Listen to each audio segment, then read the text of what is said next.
The pronoun, pronoun मतलब सर्वनाम। तो प्रोनाउन क्या है? प्रोनाउन एक वर्ड, एक शब्द होता है जो नाउन के स्थान पर प्रयोग किया जाता है, यानी नाउन के स्थान पर प्रयोग किए जाने वाले शब्द को ही प्रोनाउन कहते हैं, सर्वनाम कहते हैं। लेकिन नाउन के स्थान पर एक शब्द प्रयोग किया जाएगा तो वो प्रोनाउन होगा। लेकिन वो किस कैटेगरी का प्रोनाउन, किस टाइप्स का प्रोनाउन है, वो भी जानना जरूरी है कि नहीं? तो हम वही समझेंगे। पर्सनल प्रोनाउन, पर्सनल प्रोनाउन यानी व्यक्तिवाचक सर्वनाम क्या होता है? देखो, टॉक अबाउट पीपल और थिंग, एनिमल्स, ठीक है, यानी कोई भी व्यक्ति वस्तु और प्राणी के बारे में बताते हैं, टॉक अबाउट बताते हैं, वो होता है पर्सनल प्रोनाउन। ठीक है, और पर्सनल प्रोनाउन देखो, I, we, you, he, she, it, they, ये सभी क्या होता है? पर्सनल प्रोनाउन में होते हैं, पर्सनल प्रोनाउन होते हैं। ठीक है, आई, जैसे कि आई, ये पर्सन में यूज होता है, व्यक्तियों में यूज होता है। वी, ये भी व्यक्तियों में। यू, ये भी व्यक्तियों में। ही, शी, ही एंड शी, ही होता है पुरुषों में। ठीक है, व्यक्ति हो या प्राणी, जानवर हो, ये पुरुषों में होता है ही। एंड शी, पीपल यानी पर्सन और एनिमल्स दोनों में से शी यानी जो स्त्रीलिंग यानी फेमिनिन जेंडर होता है उसमें यूज होता है शी। ठीक है, और इट एंड दे प्लूरल में यूज होता है, एक से अधिक। एंड इट, ये अगर कोई चीज, कोई वस्तु हो, हाँ, जो नॉन लिविंग थिंग होता है तो उसमें ईट यूज होता है। और जानवरों में भी जो इंसानों में भी होता है कि जैसे कोई अगर मस्कुलिन फेमिनिन कुछ समझ में ना आए तो तब ईट यूज होता है। Okay, clear? Personal pronoun. Madhu is my friend, he is very kind. देखो क्या बोला गया है कि टॉक अबाउट पीपल और थिंग, एनिमल्स भी हो सकते हैं, टॉक अबाउट यानी किसी व्यक्ति वस्तु और प्राणियों के बारे में बताते हैं जो शब्द, वो होता है पर्सनल प्रोनाउन। तो अगर हम एग्जाम्पल से देखें तो Madhu is my friend, he is very kind. मेरा दोस्त है मधु, मधु इज माई फ्रेंड, मेरा दोस्त है। ही इज वेरी काइंड, वो बहुत ईमानदार है, वो दयालु है। ही इज वेरी काइंड, वो दयालु है, बहुत दयालु है। तो मधु इज माई फ्रेंड, पहला वाला सेंटेंस में मधु इज माई फ्रेंड, वो मधु मेरा दोस्त है। और दूसरा सेंटेंस में मैंने क्या लिख दिया? ही इज वेरी काइंड, वो बहुत ईमानदार यानी दयालु है। तो देखो यहाँ पे मैंने क्या लिखा है? ही लिख दिया। ही इज वेरी काइंड, तो बहुत दयालु कौन है? ही मतलब कौन? मधु। ही मतलब कौन है? मधु। तो मधु की जगह में ही यूज किया गया, यानी नाउन्स को दोबारा रिपीट नहीं किया गया, उसके बदले ही यूज किया गया। तो ही मतलब मधु, इसीलिए ही होता है प्रोनाउन और मधु तो नाउन होता है। ठीक है, तो ही होगा प्रोनाउन। लेकिन ही किस कैटेगरी का प्रोनाउन? ही अगर किसी व्यक्ति को व्यक्ति के बारे में बताते हैं तो ये होगा पर्सनल प्रोनाउन, क्योंकि ही मधु को होता है और मधु एक व्यक्ति होता है, एक पीपल, एक पर्सन, इसीलिए ही होगा पर्सनल प्रोनाउन। ठीक है, नेक्स्ट पोसेसिव प्रोनाउन। पोसेसिव यानी कि अधिकारवाचक सर्वनाम। ठीक है, जो अधिकार बताते हैं, अपना हक बताते हैं, वो होता है पोसेसिव प्रोनाउन। जैसे mine, yours, his, hers, ours, theirs, ये सभी वर्ड से ये सभी वर्ड पोसेसिव प्रोनाउन होता है। ओके, जैसे कि देखो, दिस बुक इज माइन, ये किताब मेरा है। देखो, उस किताब पर किसका हक है? मेरा हक है। This book is mine, this book, this this book is mine, this book is mine, ये किताब मेरा है। और किसी का है नहीं, सिर्फ मेरा ही हक है उस किताब पर। दिस बुक इज माइन, इसीलिए माइन होगा पोसेसिव प्रोनाउन, क्योंकि उसमें हक बताया गया, यानी अधिकार बताया गया। ठीक है, क्लियर। अब क्या है डेमोन्स्ट्रेटिव प्रोनाउन। डेमोन्स्ट्रेटिव यानी कि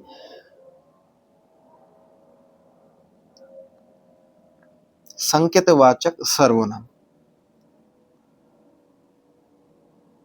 पॉइंट आउट समथिंग,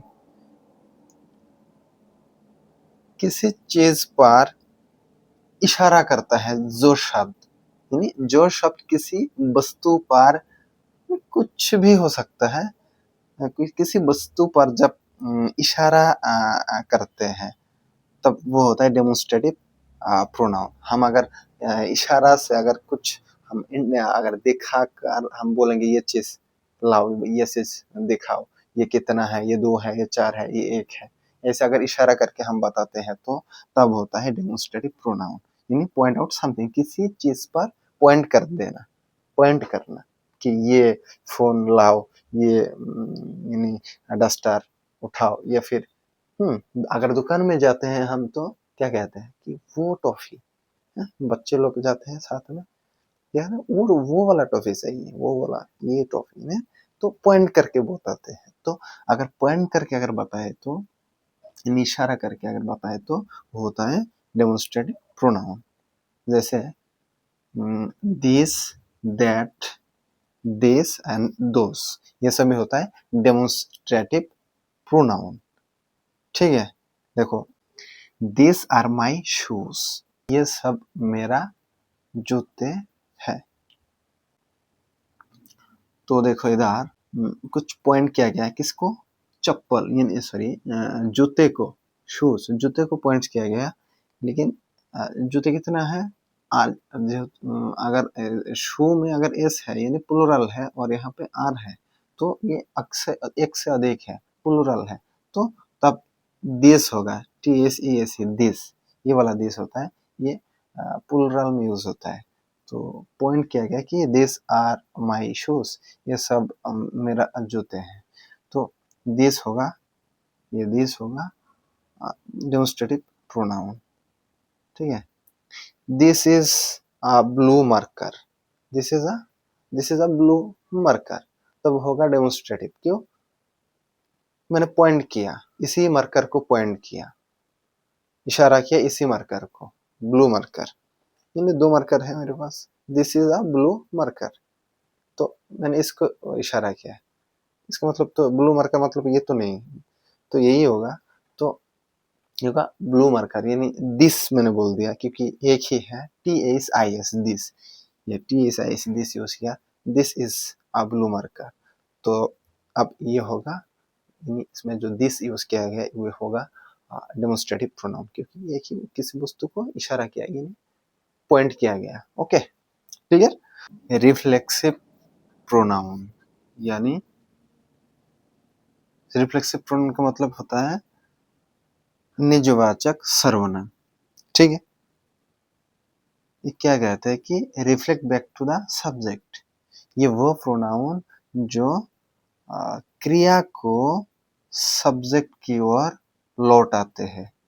ठीक है, यानी कर्ता खुद पर ही अपने काम का प्रभाव डालता है, अपने जो काम करता यानी सब्जेक्ट जो काम करते हैं उस काम का जो प्रभाव वो सब्जेक्ट खुद पर ही डालते हैं, वो होता है, यानी जो घूम फिर कर सब्जेक्ट पर ही आके पढ़ते हैं, वो होता है रिफ्लेक्सिव प्रोनाउन।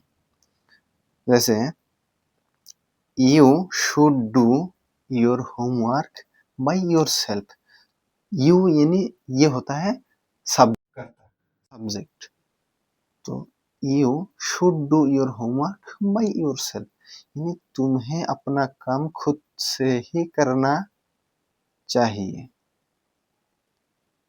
ठीक है, तो देखो तुम्हें अपना काम यानी तुम्हारे जो काम तुम, यानी you should do your homework, your homework तुम्हारा काम, यू शुड, तुम्हें करना चाहिए, बाई योर सेल्फ, खुद से ही, खुद से ही। तो देखो यहाँ पे जो सब्जेक्ट है इसको देखो क्या काम करने के लिए बोला गया, ये खुद का काम, उसे अपना काम खुद से ही करना होगा, करना चाहिए। तो होमवर्क जो काम है वो कौन करेगा, योरसेल्फ, वो खुद ही करेगा। देखो तो क्या बताएगा, reflect back to the subject. यहाँ पे देखो रिफ्लेक्सिव प्रोनाउन यही व्यक्त करता है कि सब्जेक्ट ने, यानी कर्ता ने जो काम करेगा उसका असर खुद पर ही पड़ेगा। क्या काम करेगा, होमवर्क करेगा, ठीक है। तो होमवर्क करेगा, उसका असर किसके ऊपर पड़ेगा, कर्ता के पर ऊपर ऊपर आएगा। क्यों, क्योंकि ये योरसेल्फ यानी खुद को ही करना है, इसीलिए लौट कर सब्जेक्ट पर ही रिफ्लेक्ट करेगा आके, ठीक है। तो ये होगा रिफ्लेक्सिव प्रोनाउन, यानी जो काम खुद से ही करना पड़ता है, कर्ता खुद ही अपने लिए करते हैं, वो होता है रिफ्लेक्सिव प्रोनाउन। जो काम कर्ता खुद ही अपने अपने लिए करते हैं वो होता है रिफ्लेक्सिव प्रोनाउन, ठीक है। so myself, yourself, himself, herself, itself, ourself, हाँ, yourself and themself, ये सब होता है रिफ्लेक्सिव प्रोनाउन। अगर किसी भी सेंटेंस में ये सब वर्ड अगर इनमें से कोई वर्ड अगर आएगा तो वो होगा रिफ्लेक्सिव प्रोनाउन। ये सबसे लास्ट प्रोसेस है। अगर ऐसे अगर समझ में ना आए तो हमें ये सब याद रखना है। किसी वर्ड के लास्ट में अगर सेल्फ रहेगा और SELF सेल्फ्स रहेगा, सेल्फ और सेल्फ्स, ऐसे अगर कोई वर्ड रहेगा तो वो होगा रिफ्लेक्सिव प्रोनाउन। Simple, clear. अब क्या है, इंटरोगेटिव, इंटरोगेटिव प्रोनाउन। इंटरोगेटिव यानी प्रश्नसूचक जो सर्वनाम होता है, ठीक है। ये तो बहुत आसान है। इंटरोगेटिव यानी जो WS वर्ड होता है, क्वेश्चन वर्ड होता है, वो होता है इंटरोगेटिव। तो देखो आस्क क्वेश्चन बताएगा, क्या, आस्क क्वेश्चंस, जो सवाल पूछते हैं, ठीक है। तो अगर किसी भी सेंटेंस में अगर सवाल कोई भी सवाल पूछा जाएगा तो वो होगा इंटरोगेटिव प्रोनाउन। जैसे देखो हु इज योर टीचर, यहाँ पे एक प्रश्न पूछा गया, हाँ, कि हु इज योर टीचर, तुम्हारा टीचर कौन है, तुम्हारे शिक्षक कौन है।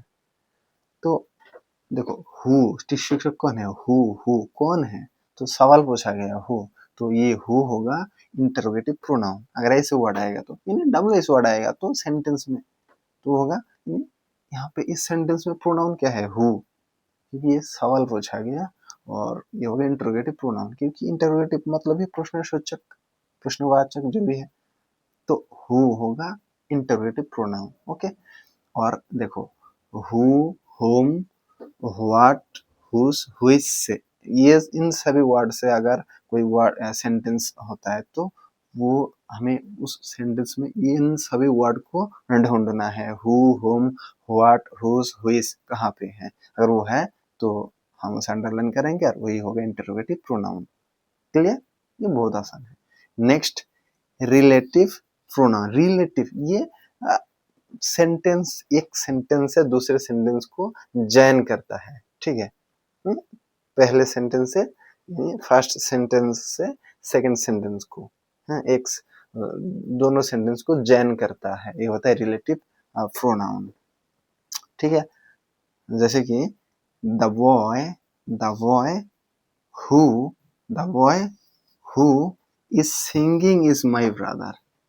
द बॉय एक लड़का जो कि इज सिंगिंग गा रहे हैं, इज माई ब्रदर, वो मेरा भाई है, मेरा भाई। देखो द बॉय एक सेंटेंस है, the boy who is singing is my brother.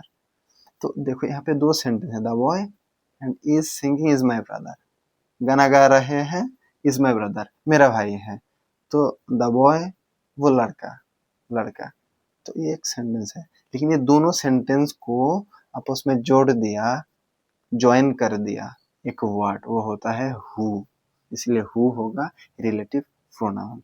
देखो पहले ऊपर में मैंने बोला इंटरोगेटिव प्रोनाउन में डब्ल्यूएस वर्ड आएगा, लेकिन इसमें भी डब्ल्यूएस वर्ड है हु, तो हम कंफ्यूज हो जाएंगे कि इंटरोगेटिव प्रोनाउन होगा या फिर रिलेटिव होगा। देखो इंटरोगेटिव प्रोनाउन में क्वेश्चन मार्क रहेगा, क्वेश्चन मार्क रहेगा, और रिलेटिव में तो सिंपल फुल स्टॉप रहेगा, क्वेश्चन मार्क नहीं रहेगा। ये तो बहुत आसान है, ऐसे समझना होगा हमें, ठीक है।